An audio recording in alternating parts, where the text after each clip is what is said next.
आपण कधीतरी त्या दुःखाच्या खाचखळग्यात पडतो, आपला पाय मुरगळतो, म्हणून आपण चालणं सोडून देतो? नाही ना. अगं, त्यानी जे दिलंय ते आयुष्य आपण खुल्या दिलानी स्वीकारायचं. आनंदाने दुःख दिलं तरी आनंदाने हसत खेळत ते भोगायचं.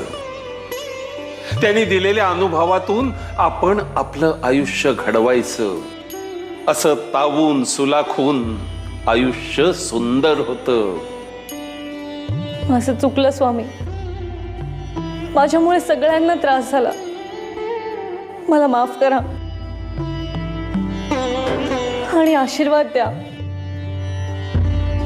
स्वामी, आम्हाला सगळ्यांनाच तुमचा आशीर्वाद द्या. भिवू नकोस.